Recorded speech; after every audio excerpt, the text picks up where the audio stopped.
Amruthaveni lice kit presents daily news പ്രഭാത വാർത്തകൾ powered by Pulimoottil silks KSFE in association with Joy Alukkas.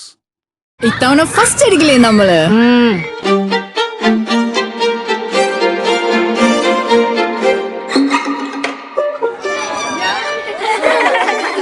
കുട്ടികൾക്കൊക്കെ pain ശല്യം ഉണ്ടാകും. അതുകൊണ്ട് ലൈസ് കിറ്റ് ഉപയോഗിച്ച് ക്ലാസ്സിൽ വരാൻ പ്രത്യേക ശ്രദ്ധിക്കണം. ലൈസ് കിറ്റ് ലൈസ് റിമൂവർ പെയിൻ ശല്യത്തിൽ നിന്നും ഉടനടി ആശ്വാസം. നമസ്കാരം, ഞാൻ നീതു കൃഷ്ണ. ഡെയിലി ന്യൂസിന്റെ പ്രഭാത വാർത്തകളിലേക്ക് സ്വാഗതം. ഇന്ന് നവംബർ 9 ഞായറാഴ്ച. RSS ഗണഗീതം സംസ്ഥാനത്ത് വീണ്ടും വിവാദമാകുന്നു. എറണാകുളം ബംഗളൂരു വന്ദേ ഭാരത് ഉദ്ഘാടനത്തിനിടെ വിദ്യാർത്ഥികളെ കൊണ്ട് RSS ഗണഗീതം പാടിപ്പിച്ച ദക്ഷിണ റെയിൽവേയുടെ നടപടി അങ്ങേയറ്റം പ്രതിഷേധാർഹമാണെന്ന് മുഖ്യമന്ത്രി പിണറായി വിജയൻ. അപരമത വിദ്വേഷവും വർഗീയ വിഭജന രാഷ്ട്രീയവും നിരന്തരം പ്രസരിപ്പിക്കുന്ന RSSന്റെ ഗാനം സർക്കാരിന്റെ ഔദ്യോഗിക പരിപാടിയിൽ ഉൾപ്പെടുത്തിയത് ഭരണഘടനാ തത്വങ്ങളുടെ ലംഘനമാണെന്നും മുഖ്യമന്ത്രി ചൂണ്ടിക്കാട്ടി. എക്സിൽ നിന്ന് പിൻവലിച്ച ഗണഗീതം വീഡിയോ വീണ്ടും പോസ്റ്റ് ചെയ്ത് ദക്ഷിണ റെയിൽവേ. ഗണഗീതത്തിന്റെ ഇംഗ്ലീഷ് വിവർത്തനം കൂടി ചേർത്താണ് പുതിയ post. Ernakulam south Bengaluru Vande Bharat flag off ചടങ്ങിൽ വിദ്യാർത്ഥികൾ ഗണഗീതം പാടുന്ന വീഡിയോ നേരത്തെ ദക്ഷിണ റെയിൽവേ എക്സിൽ നിന്ന് പിൻവലിച്ചിരുന്നു. വന്ദേ ഭാരത് ഫ്ളാഗ് ഓഫ് ചടങ്ങിന് ശേഷം വിദ്യാർത്ഥികൾ ട്രെയിനിനകത്തു നിന്നുമാണ് ഗണഗീതം പാടിയത്.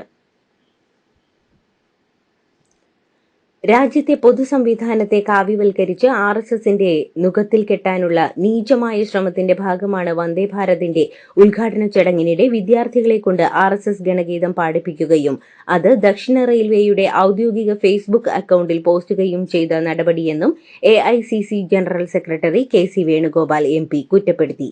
ദേശീയഗാനം മുഴങ്ങിക്കേൾക്കേണ്ട വേദികളിൽ ഗണഗീതം പാടുകയും പ്രചരിപ്പിക്കുകയും ചെയ്യുന്നത് പൊതുബോധം സൃഷ്ടിക്കുന്നതിന്റെ ഭാഗം കൂടിയാണെന്നും കുട്ടികളെ വർഗീയതയിലേക്ക് തള്ളിവിട്ട് ഔദ്യോഗിക സംവിധാനങ്ങളെ ദുരുപയോഗം ചെയ്ത് കേന്ദ്ര സർക്കാർ നടപ്പിലാക്കുന്ന വെറുപ്പിന്റെ രാഷ്ട്രീയത്തെ ചെറുത്തുതോൽപ്പിക്കേണ്ടതാണെന്നും KC വേണുഗോപാൽ പറഞ്ഞു.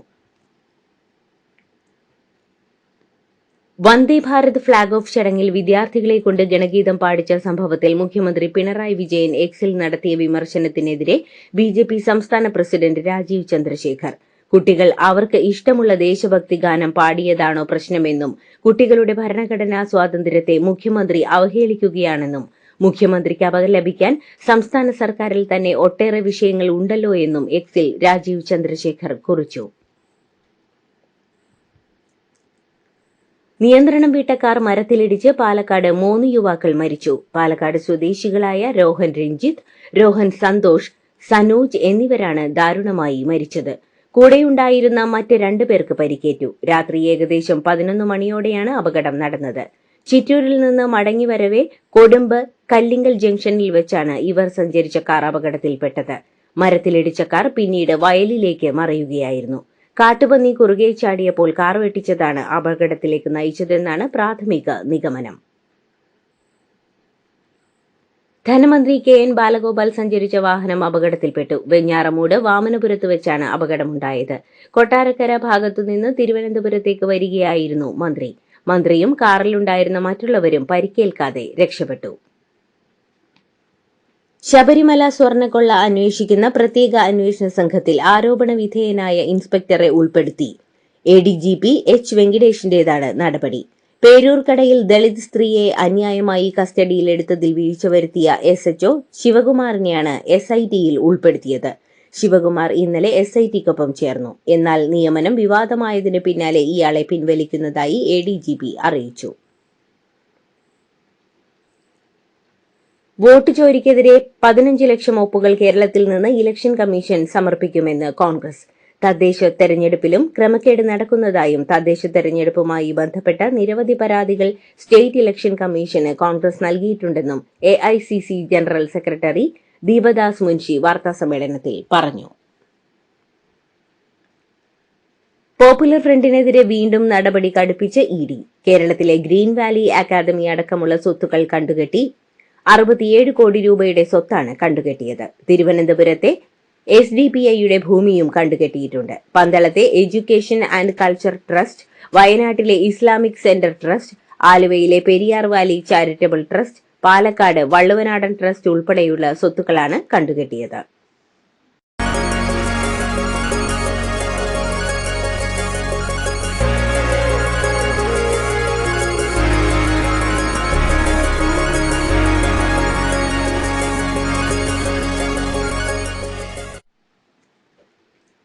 സംസ്ഥാന സ്കൂൾ ശാസ്ത്രോത്സവത്തിന്റെ ഉദ്ഘാടന വേദിയിൽ രാഹുൽ മാങ്കൂട്ടത്തിൽ MLA പങ്കെടുത്തതുമായി ബന്ധപ്പെട്ട് ഉയർന്നുവന്ന വിഷയത്തെ പൊതുവിദ്യാഭ്യാസ വകുപ്പ് ഗൌരവത്തോടെയാണ് കാണുന്നതെന്ന് പൊതുവിദ്യാഭ്യാസ മന്ത്രി V Sivankutty.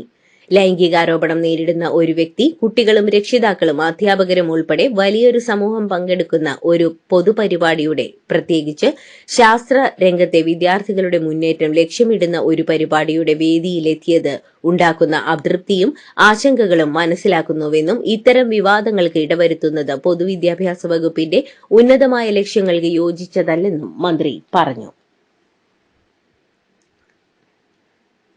Alappuzha Paravur government higher secondary സ്കൂളിന് മുൻ മുഖ്യമന്ത്രി VS അച്യുതാനന്ദന്റെ പേരിടുന്നതിനുള്ള നടപടികൾ സ്വീകരിച്ചു വരുന്നതായി വിദ്യാഭ്യാസ മന്ത്രി. മുൻ മന്ത്രിയും ആലപ്പുഴയിലെ CPMന്റെ മുതിർന്ന നേതാവുമായ G. സുധാകരൻ അയച്ച കത്തിലാണ് ഇക്കാര്യം അറിയിച്ചിട്ടുള്ളത്. Alappuzha Paravur government higher secondary സ്കൂളിന് VSന്റെ പേര് നൽകണമെന്ന് നേരത്തെ G. സുധാകരൻ ആവശ്യപ്പെട്ടിരുന്നു. കൊച്ചി കോർപ്പറേഷനിലെ UDF കൌൺസിലർ സുനിത ഡിക്സൺ BJPയിൽ ചേർന്നു. കൊച്ചിയിൽ നടന്ന ചടങ്ങിൽ പാർട്ടി സംസ്ഥാന അധ്യക്ഷൻ രാജീവ് ചന്ദ്രശേഖറിൽ നിന്ന് അംഗത്വമെടുത്തു. മുൻപ് കോൺഗ്രസിലായിരുന്ന സുനിത ഡിക്സൺ 2010-ൽ വൈറ്റിലയിൽ നിന്ന് നഗരസഭയിലേക്ക് തെരഞ്ഞെടുക്കപ്പെട്ടിരുന്നു. BJPക്കെതിരെ കടുത്ത മുന്നറിയിപ്പും പരിഹാസവുമായി മുതിർന്ന നേതാവ് MS കുമാർ. തന്റെ സഹകരണ സംഘത്തിൽ നിന്ന് വായ്പയെടുത്ത് തിരിച്ചടക്കാത്ത BJP നേതാക്കളുടെ പേരുകൾ പുറത്തുവിടുമെന്നാണ് അദ്ദേഹം വ്യക്തമാക്കിയത്. ആത്മഹത്യ ചെയ്ത തിരുവനന്തപുരം നഗരസഭയിലെ BJP കൌൺസിലർ അനിൽകുമാറിന്റെ സഹകരണ സംഘത്തിൽ നിന്ന് വായ്പയെടുത്ത് തിരിച്ചടക്കാത്തവരാണ് നേതാക്കളായി നടക്കുന്നതെന്നും അദ്ദേഹം പറഞ്ഞു. താൻ BJPയുടെ ഭാഗമല്ലെന്ന അഡ്വക്കേറ്റ് S. സുരേഷിന്റെ പരാമർശത്തെ പരിഹസിച്ചുകൊണ്ടായിരുന്നു കുമാറിന്റെ പ്രതികരണം. ഗോൾഡൻ വാലി നിധി നിക്ഷേപ തട്ടിപ്പിൽ നിക്ഷേപകർക്ക് തുക മടക്കി നൽകാമെന്ന ഉപാധികളോടെ കോടതിയിൽ നിന്നും ജാമ്യത്തിൽ പുറത്തിറങ്ങിയ മുഖ്യപ്രതിയെ വീണ്ടും പോലീസ് അറസ്റ്റ് ചെയ്തു. ഗോൾഡൻ വാലി നിധി എന്ന സ്ഥാപനത്തിന്റെ ഉടമ M. താര എന്ന താരാകൃഷ്ണനെയാണ് തമ്പാനൂർ പോലീസ് അറസ്റ്റ് ചെയ്തത്. പാലക്കാട് ജില്ലാ ആശുപത്രിയിൽ ചികിത്സാ പിഴവ് മൂലം 9 വയസ്സുകാരിയുടെ കൈമുറിച്ചു മാറ്റിയ സംഭവത്തിൽ കുടുംബത്തിന് ധനസഹായം അനുവദിച്ച് സർക്കാർ. മുഖ്യമന്ത്രിയുടെ ദുരിതാശ്വാസ നിധിയിൽ നിന്നും 2 ലക്ഷം രൂപയാണ് അനുവദിച്ചത്. ധനസഹായം ആശ്വാസമേയല്ലെന്നും വലിയ ബുദ്ധിമുട്ടിലൂടെയാണ് കുടുംബം കടന്നുപോകുന്നതെന്നും കുട്ടിയുടെ അമ്മ പറഞ്ഞു. ഡോക്ടർമാരുടെ ഭാഗത്തു നിന്നും വീഴ്ചകൾക്ക് ഞങ്ങൾ ഉത്തരവാദികളല്ലെന്നും സസ്പെൻഷനല്ല, ഡോക്ടർമാരെ പുറത്താക്കുകയാണ് വേണ്ടതെന്നും അമ്മ പറഞ്ഞു. മദർ ഏരീശയെ ആഗോള കത്തോലിക്ക സഭ വാഴ്ത്തപ്പെട്ടവളായി പ്രഖ്യാപിച്ചു. എറണാകുളം വല്ലാർപാടം ബസലിക്കയിൽ നടന്ന ചടങ്ങിൽ മാർപ്പാപ്പയുടെ പ്രതിനിധിയാണ് പ്രഖ്യാപനം നടത്തിയത്. കേരള കത്തോലിക്ക സഭയിലെ ആദ്യ സന്യാസിനിയായി അറിയപ്പെടുന്ന മദർ എലീശ്വ രാജ്യത്തെ ആദ്യ തദ്ദേശീയ കർമ്മലീത്ത സന്യാസി സഭയുടെ സ്ഥാപകയുമാണ്.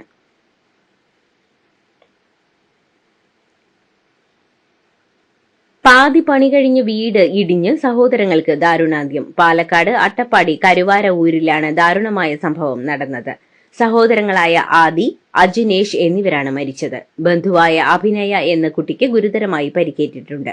അഭിനയ നിലവിൽ ചികിത്സയിലാണ്. മുക്കാലിയിൽ നിന്നും 4 കിലോമീറ്റർ വനത്തിനകത്ത് ഉള്ള ഊരിലാണ് അപകടം.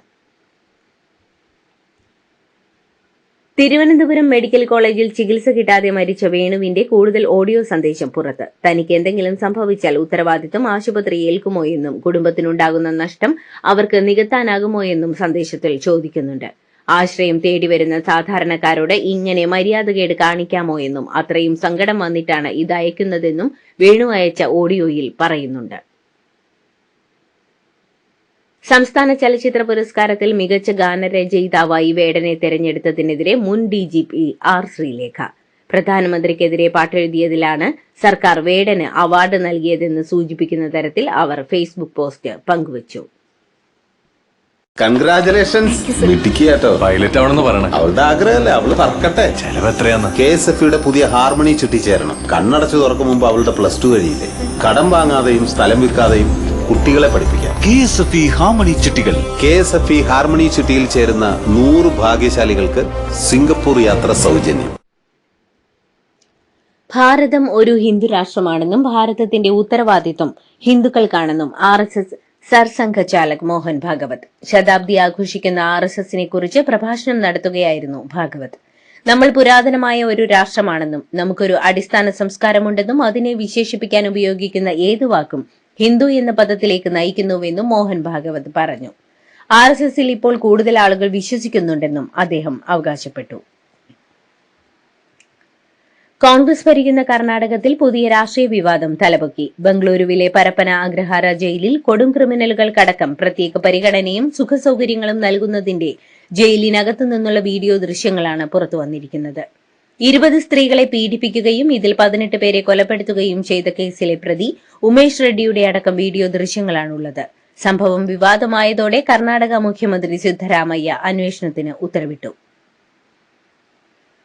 വായുമലിനീകരണം രൂക്ഷമായതോടെ ദില്ലി സർക്കാരിന്റെ കീഴിലുള്ള സർക്കാർ ഓഫീസുകളിൽ 50% ജീവനക്കാർക്ക് വർക്ക് ഫ്രം ഹോം പ്രഖ്യാപിച്ചു. കൂടാതെ സർക്കാർ ഓഫീസുകളുടെ പ്രവർത്തന സമയങ്ങളിൽ ക്രമീകരണവും വരുത്തി. പുതിയ സമയക്രമം ശൈത്യകാലമായ നവംബർ 15 മുതൽ ഫെബ്രുവരി 15 വരെയാണ് പ്രാബല്യത്തിൽ വരുന്നത്. ലോക്സഭാ പ്രതിപക്ഷ നേതാവ് രാഹുൽ ഗാന്ധിയെ പരിഹസിച്ച് പ്രധാനമന്ത്രി നരേന്ദ്രമോദി. ബീഹാറിലെ നിയമസഭാ തെരഞ്ഞെടുപ്പ് പ്രചാരണത്തിനിടെ മീൻപിടിക്കാനായി രാഹുൽ ഗാന്ധി കുളത്തിലേക്കിറങ്ങിയ സംഭവം ബീഹാർ തെരഞ്ഞെടുപ്പിൽ മുങ്ങിത്താഴാൻ പരിശീലിക്കുകയാണെന്നാണ് മോദി പരിഹസിച്ചത്. ബീഹാറിലെ തെരഞ്ഞെടുപ്പിൽ 2ാം ഘട്ടത്തിന് മുന്നോടിയായി സീതാമാടിയിൽ പൊതുറാലിയെ അഭിസംബോധന ചെയ്യുകയായിരുന്നു പരിഹാസം. ബീഹാറിലെ സമസ്തിപൂരിൽ വിവിപാറ്റ് സ്ലിപ്പുകൾ നടുറോഡിൽ കണ്ടെത്തിയത് വിവാദമാകുന്നു. വലിയ അളവിൽ വിവിപാറ്റ് സ്ലിപ്പുകൾ ചിതറിക്കിടക്കുന്നതിന്റെ വീഡിയോ ആണ് പുറത്തുവരുന്നത്. ഇലക്ട്രോണിക് വോട്ടിംഗ് മെഷീനുകളിൽ നിന്ന് പുറത്തുവന്ന സ്ലിപ്പുകളാണിതെന്ന് RJD ആരോപിച്ചു. എന്നാൽ ഈ സ്ലിപ്പുകൾ കഴിഞ്ഞ വ്യാഴാഴ്ചത്തെ യഥാർത്ഥ വോട്ടെടുപ്പിന് മുൻപ് നടത്തിയ മോക്ക് പോളിൽ നിന്നുള്ളതാണെന്ന് ജില്ലാ ഭരണകൂടം വ്യക്തമാക്കി. തീവണ്ടിക്കുള്ളിലെ ഭക്ഷണശാലയിലേക്ക് വെള്ളം ചോദിച്ചു ചെന്ന യാത്രക്കാരന്റെ ശരീരത്തിലേക്ക് തിളച്ച വെള്ളം ഒഴിച്ചു പൊള്ളിച്ച സംഭവത്തിൽ പാൻട്രി ജീവനക്കാരൻ അറസ്റ്റിൽ. നേത്രാവതി എക്സ്പ്രസിൽ യാത്ര ചെയ്യുകയായിരുന്ന മുംബൈ സ്വദേശിയായ 24-കാരൻ അഭിഷേക് ബാബുവിനാണ് പൊള്ളലേറ്റത്. സംഭവത്തിൽ പാൻട്രി കാർ മാനേജറായ ഉത്തർപ്രദേശ് സ്വദേശി രാഘവേന്ദ്ര സിംഗിനെ ഷൊർണൂർ റെയിൽവേ പോലീസ് അറസ്റ്റ് ചെയ്തു. ഡൽഹിയിൽ ദിനംപ്രതി വായു ഗുണനിലവാരം മോശമാകുന്നതിൽ ഡൽഹി സർക്കാരിനെ പരിഹസിച്ച് ശശി തരൂർ MP. ഡൽഹിയിലെ വായുമലിനീകരണത്തെക്കുറിച്ചുള്ള തന്റെ ഒരു പഴയ സാമൂഹ്യ മാധ്യമ പോസ്റ്റ് പങ്കുവച്ച് ഇപ്പോഴും പോസ്റ്റ് പ്രസക്തമാണെന്ന് കുറിച്ചുകൊണ്ടായിരുന്നു തരൂരിന്റെ പരിഹാസം. മുഹമ്മദ് യൂനുസ് സർക്കാരിനെതിരെ രൂക്ഷ വിമർശനമുയർത്തി ഷെയ്ഖ് ഹസീന. ഇന്ത്യ ബംഗ്ലാദേശ് ബന്ധം തകർക്കാൻ ശ്രമം നടക്കുകയാണെന്ന് വിവിധ മാധ്യമങ്ങൾക്ക് നൽകിയ അഭിമുഖങ്ങളിൽ ഷെയ്ഖ് ഹസീന ആരോപിച്ചു. തനിക്ക് അഭയം നൽകിയ ഇന്ത്യയോടെന്നും കടപ്പാടുണ്ടെന്നും ഫെബ്രുവരിയിൽ നടക്കുന്ന തെരഞ്ഞെടുപ്പ് അവാമി ലീഗ് പ്രവർത്തകർ ബഹിഷ്കരിക്കുമെന്നും തനിക്കും പാർട്ടിക്കുമെതിരായ കോടതി നടപടികൾ അന്താരാഷ്ട്ര ക്രിമിനൽ കോടതിയിൽ ചോദ്യം ചെയ്യുമെന്നും ഷെയ്ഖ് ഹസീന വ്യക്തമാക്കി. ഇന്ത്യയുമായി നടന്ന ഏറ്റുമുട്ടലിലെ തിരിച്ചടിയെ തുടർന്ന് പുതിയ സൈനിക തന്ത്രങ്ങൾ മെനഞ്ഞ് പാകിസ്ഥാൻ. സംയുക്ത കമാൻഡ് സ്ഥാപിക്കുന്നതിനും 3 സായുധ സേനാ വിഭാഗങ്ങൾക്കുമിടയിൽ മികച്ച ഏകോപനം ഉറപ്പാക്കുന്നതുമായി കമാൻഡ് ഓഫീസർ ഡിഫൻസ് ഫോഴ്സസ് എന്ന പദവി അവതരിപ്പിക്കാൻ പാകിസ്ഥാൻ പദ്ധതിയിടുന്നതായി റിപ്പോർട്ട്. വംശഹത്യ ആരോപിച്ച ഇസ്രയേൽ പ്രധാനമന്ത്രി ബെഞ്ചമിൻ നെതന്യാഹുവിനും മന്ത്രിമാർക്കുമെതിരെ അറസ്റ്റ് വാറന്റ് പുറപ്പെടുവിച്ച് തുർക്കി. തുർക്കിയുടെ നടപടിയെ വളരെ പുച്ഛത്തോടെ കാണുന്നുവെന്ന് ഇസ്രായേൽ മറുപടി പ്രസ്താവനയിൽ പറഞ്ഞു. കിഴക്കൻ യുക്രൈനിലെ പോക്രോവിസ്ക് നഗരം റഷ്യ കീഴടക്കിയതായി റിപ്പോർട്ട്. 21 മാസമായി തുടരുന്ന യുദ്ധത്തിൽ ഏറെ നാളിനു ശേഷം റഷ്യ നേടുന്ന നിർണായക മുന്നേറ്റമായാണ് ഈ വിജയം കണക്കാക്കുന്നത്. യുക്രൈൻ പ്രതിരോധത്തെ തകർത്ത് റഷ്യൻ സൈന്യം നഗരത്തിൽ പ്രവേശിച്ചു കഴിഞ്ഞു. ലോക ഷൂട്ടിംഗ് ചാമ്പ്യൻഷിപ്പിൽ ഇന്ത്യൻ താരങ്ങൾ ഇന്നലെ 1 സ്വർണവും 1 വെള്ളിയും 2 വെങ്കല മെഡലുകളും സ്വന്തമാക്കി. ഒളിമ്പ്യൻ ഇളവേണിൽ വളരിവൻ വെങ്കലം സ്വന്തമാക്കിയപ്പോൾ രവീന്ദർ സിംഗ് സ്വർണം നേടി. ഓസ്ട്രേലിയക്കെതിരായ T20 പരമ്പര സ്വന്തമാക്കി ഇന്ത്യ. ഗാബയിൽ നടന്ന അവസാന മത്സരവും മഴ മുടക്കിയതോടെയാണ് ഇന്ത്യയുടെ പരമ്പര നേട്ടം. മത്സരത്തിൽ ഇന്ത്യയുടെ ബാറ്റിംഗിനിടെയാണ് മഴയെത്തിയത്. ആദ്യം ബാറ്റിംഗിനിറങ്ങിയ ഇന്ത്യ 4.5 ഓവറിൽ 52 റൺസ് എടുത്തു. നിൽക്കുമ്പോഴാണ് മഴ കളി മുടക്കിയത്. 5 മത്സരങ്ങൾ അടങ്ങിയ പരമ്പരയിൽ ഇന്ത്യ 2 മത്സരങ്ങൾ ജയിച്ചപ്പോൾ ഓസീസ് 1 മത്സരം ജയിച്ചു. 2 മത്സരങ്ങൾ മഴ മൂലം ഉപേക്ഷിച്ചു. നേരത്തെ ഓസീസിനെതിരായ ഏകദിന പരമ്പര ഇന്ത്യക്ക് നഷ്ടമായിരുന്നു. ഇതോടുകൂടി ഡെയിലി ന്യൂസിന്റെ ഇന്നത്തെ പ്രഭാത വാർത്തകൾ സമാപിക്കുന്നു. ഡെയിലി ന്യൂസിനു വേണ്ടി വാർത്തകൾ വായിച്ചത് നീതു കൃഷ്ണ. DailyNewsLive.in വാർത്തകൾ വിരൽ തുമ്പിൽ.